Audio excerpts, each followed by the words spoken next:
Assalamualaikum warahmatullahi wabarakatuh. Perkenalkan, nama saya Ibu Sumiarsih, alamat Klaseman RT 2 RW 3 Kedung Jambal, Tawangsari, Sukoharjo. Saya ngaji di cabang Tawangsari 2. Usaha saya di bidang kain lurik dengan nama Lurik Bagong Asli.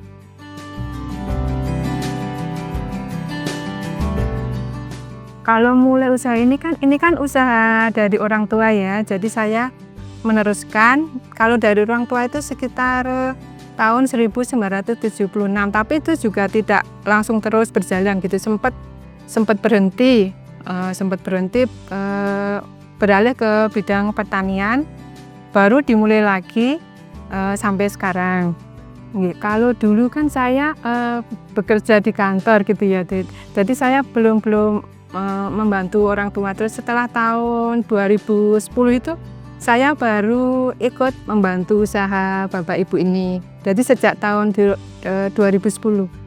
Kalau dari orang tua kita masih memproduksi dalam bentuk kain ya. Kalau sampai COVID kemarin itu kita jual dalam bentuk bahan baku. Jadi belum dibuat dalam bentuk baju-baju itu belum. Setelah COVID itu kan perusahaan sempat berhenti ya karena bahan-bahannya masih belum terjual, terus pemasaran juga tidak ada, berhenti total. Akhirnya kita berusaha untuk gimana caranya kita tetap terus berjalan gitu. Akhirnya ya kita mulai satu-satu. Kadang ada teman ngaji yang dia di bidang tata busana gitu, terus dia membantu untuk membuat produk-produk ya. Awalnya itu cuma dari bikin celana pendek atau bikin dompet-dompet kecil itu. Ternyata juga dari situ satu persatu mulai ada produksi gitu. Untuk filosofi nama Bagong itu kan itu yang memberikan nama orang tua ya. Kalau beliau bercerita itu kan Bagong itu intinya itu mempunyai sifat yang jujur gitu.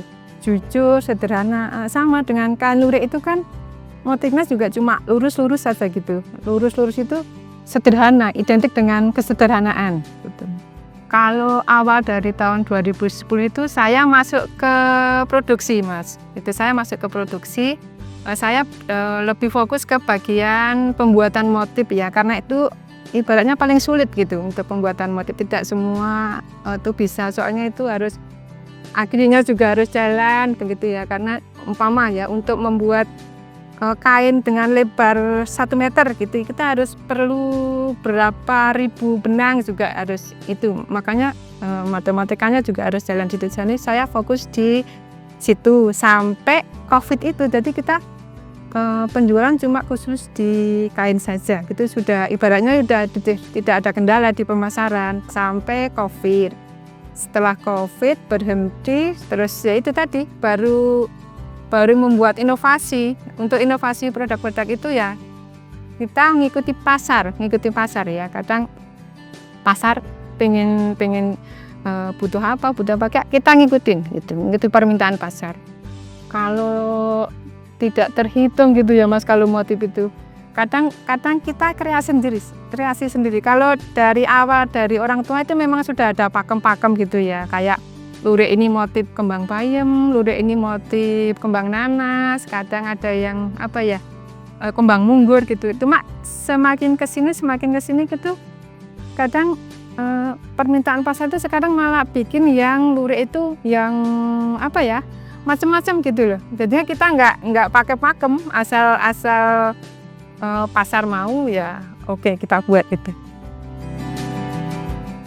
Kalau orang tua dulu kan beliau itu sama-sama bapak ibu itu buruh pabrik gitu. Kalau dulu itu pabriknya di daerah Pedan Klaten gitu. Beliau itu dapat ilmunya dari situ. Kalau sekarang karyawan pabrik gitu ya. Kalau dulu itu buruh pabrik gitu. Dari situ beliau sudah memiliki ilmu, akhirnya merintis usaha sendiri dari mesin tenun yang 1, 2, sama melatih warga-warga sekitar, akhirnya berdiri sampai sekarang. dulu saya kan juga karena dulu masih kecil ya Mas, jadi belum terlalu ini, terus cuma kan orang tua kan terus bercerita gitu.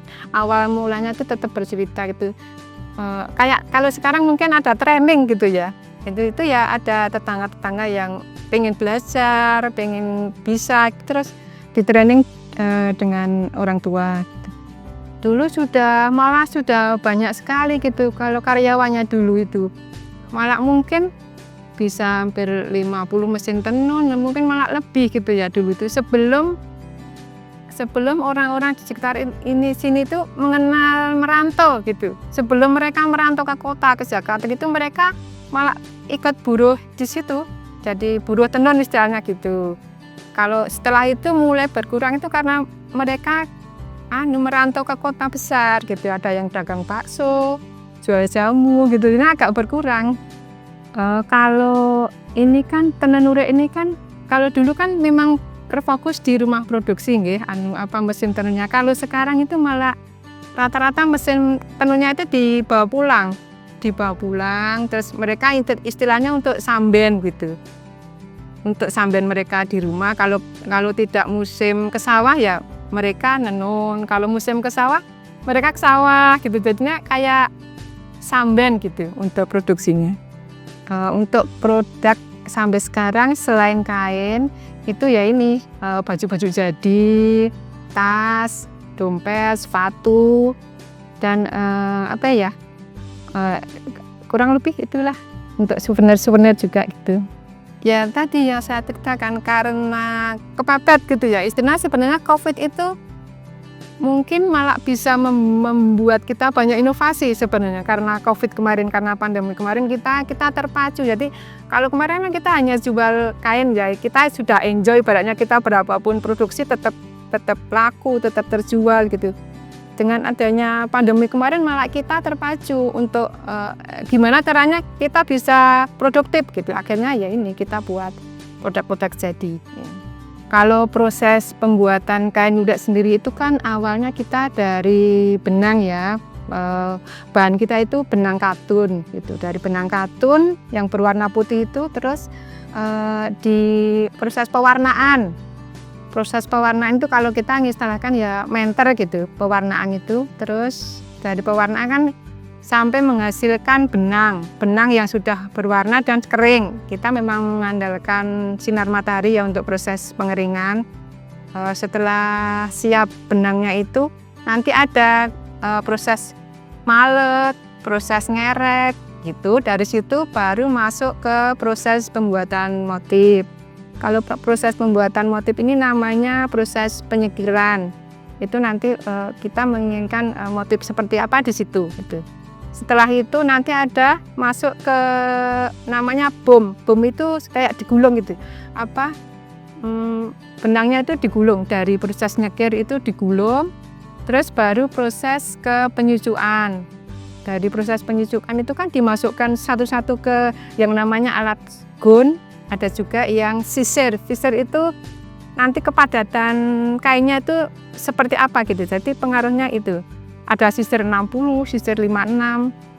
Itu terus dari proses penyucukan itu baru masuk ke mesin tenun. Jadi setelah masuk ke mesin tenun baru proses penunan. Itu sampai jadi kain. Itu biasanya sekitar 2 minggu itu baru selesai gitu. Kalau motongnya itu ya kalau sudah gulungan besar itu bisa dipotong gitu, nanti menghasilkan kain. Udah dari kain ya kita membuat produk-produk jadi ya seperti baju. Dan nanti kan kita kerjasama sama pengrajin ya, pengrajin penjahit atau konveksi gitu, kita di situ. Jadi kita nanti ada penjahit jadi baju, ada pengrajin tas, ada pengrajin sepatu, sendal gitu. Jadi itu kita kerjasama sama pengrajin. Kalau pengrajin rata-rata di rumah mereka masing-masing. Kalau kemarin kan penjahit kan maunya di sini, cuma karena dia mau nyambi ya dengan pekerjaan yang lain, akhirnya ya mesin jahitnya dibawa pulang. Jadinya ya jahitnya di rumah. Terus kalau untuk partai besar ya tetap dikonveksi itu di rumah mereka masing-masing. Kalau setelah pandemi ini ya Mas, kalau sekarang itu tinggal sekitar 50 orang ya. Kalau dulu kan, kalau sekarang ini mesin tenunnya itu sekitar 30-an. Kalau dulu sebelum pandemi itu bisa sampai 50, 60. Cuma karena yang nenun juga kadang sakit, ada yang meninggal karena pandemi, ada yang dikembalikan karena lama tidak diisi gitu kan. Akhirnya dikembalikan. Kalau sekarang kurang lebih ada 30 mesin tenun. Cuma yang di rumah produksi sekarang tinggal berapa ya, 5 atau berapa, yang sisanya itu dibawa pulang masing-masing gitu. Untuk itu nanti ada yang bagian menter, ada yang bagian nyucuk atau yang nyekir tadi itu sekitar 50 orang. Kalau awal-awal itu alat tenun bukan mesin itu full benar-benar dari tenaga manusia ya, dari kaki, dari tangan, itu memang full dari tenaga manusia. Terus kesini kan permintaan banyak. Terus ternyata juga ada inovasi dari yang buat mesin itu gimana, gini, awalnya gini, kelemahan UMKM tenun ini biasanya di kuantitas. Jadi kalau ada permintaan 1000 meter gitu susah gitu, untuk menjangkaunya susah. Terus sekarang memakai dinamo yang pakai listrik gitu, jadinya lebih cepat, menghasilkan kain lebih cepat. Jadi bisa ini karena untuk mengejar kuantitas itu sekarang kita pakai dinamo. Tapi kalau yang manual juga masih berjalan, yang dibawa pulang itu rata-rata masih manual. Mungkin ya sebenarnya ini pengaruh global dari isu-isu dunia gitu istilahnya ya. Segala sektor ini kayaknya ya ini mulai turun gitu. Bukan hanya mungkin saya kalau melihat informasi gitu ya, itu bukan hanya sektor kita saja yang terdampak gitu. Kalau kemarin-kemarin itu kan banyak event gitu ya, banyak event. Jadi lurik itu terangkat karena banyak event gitu. Dari dinas-dinas itu kadang mengadakan event-event itu kita ada penjualan banyak. Kalau sekarang kayaknya juga karena banyak peraturan, ada pembatasan efisiensi dana itu, akhirnya ya belum bisa bergerak juga. Kalau pasar ya agak menurun untuk saat ini pasar. Kalau kemarin itu sebelum kita pakai sosmed ya, kalau saya sendiri kan belum terlalu bisa ya di sosmed itu. Paling saya melalui story WA ya. Kalau untuk yang sosmed itu pakai story WA. Kalau untuk yang bakul-bakul yang dari dulu itu udah mereka datang ambil. Berapapun yang ada kadang diambil gitu. Terus kadang sampai kewalahan untuk membagi karena bakul atau pelanggannya itu banyak gitu.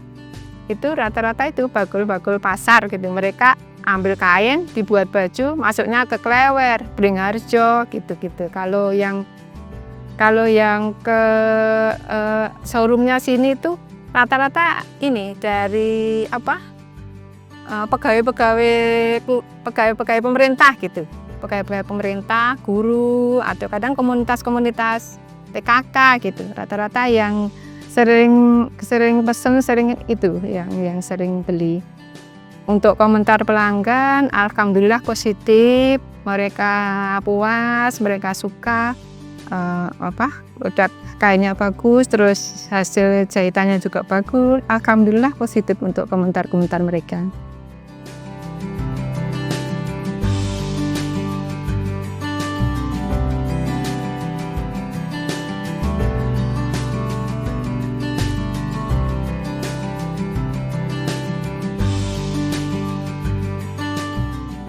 Kalau suka duka pasti ada ya. Semua usaha apapun itu pasti ada suka dukanya. Kalau sekarang dukanya dulu. Kalau dukanya kita itu di masalah tenaga kerja. Untuk generasi Z sekarang ini jarang yang masuk ke dunia tenun ini, karena jadi rata-rata pekerjanya itu ini udah 50 tahun ke atas. Jadi untuk dukanya itu untuk tenaga kerja masih orang-orang lama gitu. Jadi untuk regenerasinya agak susah. Kalau sukanya kita ini termasuk yang melestarikan budaya gitu. Jadi kita kain lurik kan termasuk budaya Jawa ya. Kita senang kita ikut melestarikan kebudayaan. Kalau sosialisasi ke anak muda itu begini. Kemarin memang kadang ada dinas yang membawai kita itu kemarin itu dinas perekonomian gitu. Terus biasanya ulang tahun kota gitu diajak fashion show gitu. Fashion show itu dengan model yang fashionable ibaratnya untuk kaum muda gitu bisa masuk lah itu ibaratnya, tapi ke fokus yang pemakai ya, ke konsumen gitu, bukan yang ke produksi. Kalau dulu ya hanya dari mulut ke mulut gitu ya. Kalau dulu itu ibaratnya orang mau beli itu kan datang gitu ya, datang ke pabrik gitu beli gitu. Jadinya istilahnya kalau sekarang offline gitu. Itu rata-rata ya cuma kedok tular gitu. Setelah era digital ini kan, jadi kita penjualannya lebih luas ya. Walaupun kadang juga ada unsur mengenal ini terus mereka menyimpan nomor lewat IG gitu ya. Kalau terjauh kemarin sampai di Sumatera gitu ya, sampai ke Jambi, Lampung, terus kalau Jawa ya Jakarta, Surabaya. Kemarin juga sempat ada yang Kalimantan, Sulawesi gitu. Mereka biasanya lewat WA sama ini IG. Untuk penjualan terjauh kan kemarin kita ke Jambi ya untuk jumlah yang agak besar karena mereka untuk seragam kantor gitu ya sekitar 100 meteran lah kita ngirim ke Jambi itu. Rencana ke depan ya kita pengembangan di bidang produksi ya. Kalau produksi kayaknya ya udah berusaha ini pembuatan motif baru. Kadang ada pelanggan datang itu ada motif baru Bu gitu yang ditanyakan. Jadi kita memang pengembangan di selalu motif baru gitu. Terus kalau untuk bagian pemasaran ini yang kita gencarkan ya, karena sekarang itu kalau nggak ngikuti sosmed itu tertinggal gitu. Kita insya Allah kita pengembangan di penjualan online ini. Kalau kerjasama dengan dinas itu kan begini cerita, kita kan ikut di Dekranasda ya. Dekranasda itu Dewan Kerajinan Nasional Daerah. Kalau kemarin itu memang kita di bawah Dinas Perekonomian. Itu biasanya disuruh ikut pameran kemana, ke kota mana gitu. Tapi sekarang itu di bawah Dinas Perdagangan, karena UMKM kan di Dinas Perdagangan ya. Untuk ke depan juga masih menunggu informasi. Tapi biasanya kalau dinas itu kita disuruh pameran biasanya di situ. Kalau kenapa lurik ini sekarang terangkat ya, karena memang ada dari pemerintah sendiri membantu ya, mungkin dianjurkan atau diharuskan gitu ya, mungkin 5 hari kerja atau 6 hari kerja itu Selasa apa Kamis itu mereka harus memakai lurik gitu. Kadang ada yang bentuk pakaian adat, ada yang bentuk dengan kemeja biasa, dan itu diharuskan untuk Sukoharjo dan mungkin Klaten, Sukoharjo atau Solo Raya. Kalau tip membuka usaha itu, usaha apapun lah, kita itu harus fokus gitu ya. Fokus maksudnya harus sabar, terus ditekuni gitu apa yang kita suatu bidang apapun ya, mungkin kalau saya kan di fashion gitu ya, mungkin bidang kuliner juga kan sekarang banyak ya berkembang itu. Kita fokus saja di situ, sabar, tekun, dan jangan mudah menyerah karena memang pasti ada rintangan gitu, ada kadang naik, kadang turun gitu ya. Yang penting kita fokus dan jangan mudah menyerah.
Nama suami saya Bapak Marjono, beliau seorang guru di SMP Negeri 2 Tawangsari.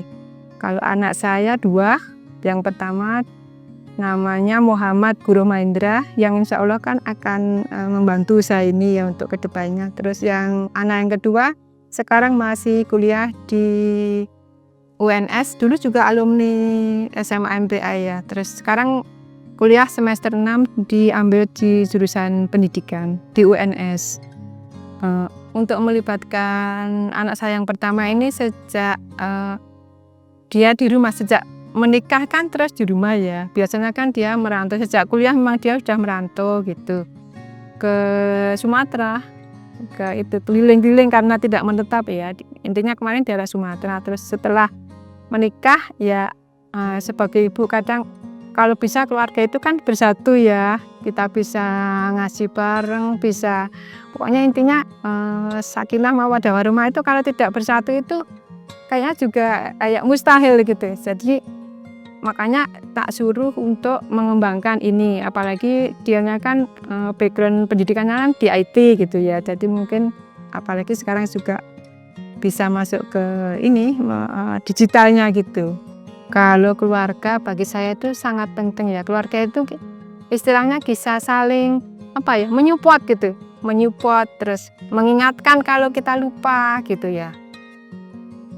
Kita saling support kalau keluarga itu ya pentingnya di situ, saling support gitu.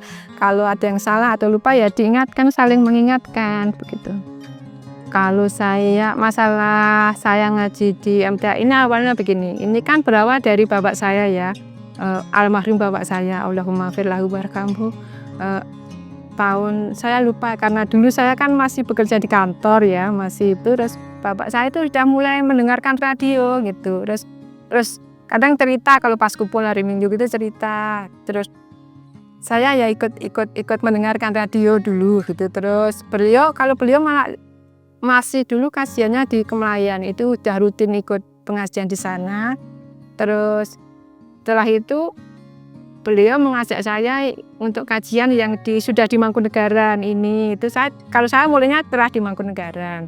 Terus kalau saya masuk cabang ini baru kemarin tahun 2015 saya mulai ikut masuk di cabang Tawangsari 2, cuma bapak ya sudah nggak ada. Bapak saya sudah meninggal tahun 2014. Jadi saya ikut ke cabang Tawangsari 2 tahun 2015 sampai sekarang. Kalau kajian di cabang Tawangsari 2 ini setiap hari Senin pada asar. Kalau yang misi itu Bapak Slamet dari Nguter untuk saat ini ya, dari Pak Slamet dari Nguter. Kalau ketua saya itu Pak Duyanto dari Pondokaren. Bagi saya, bagi keluarga pengajian itu sangat penting ya. Jadi kita itu tahu tujuan hidup kita itu apa gitu, kita itu mau kemana gitu. Padahal kan kita kalau tidak ada pengajian itu mungkin ya kita tidak tahu tujuan hidup kita apa gitu. Ternyata tujuan hidup kita kan setelah mati gitu ya, setelah mati ya. Tapi semua itu saya dapatkan ilmunya ya setelah ini mengaji di MTA ini. Jadi ilmu yang kita dapatkan kita kerjakan lah, mungkin ilmu yang didapat itu kita diterapkan di kehidupan kita sehari-hari untuk ke anak-anak juga gitu. Demikian pemirsa yang bisa saya sampaikan, semoga bermanfaat ya untuk kita semua. Kami dari Lurik Bagong Asli Tawangsari Sukoharjo untuk Raih Asa MTA TV. Wassalamualaikum warahmatullahi wabarakatuh.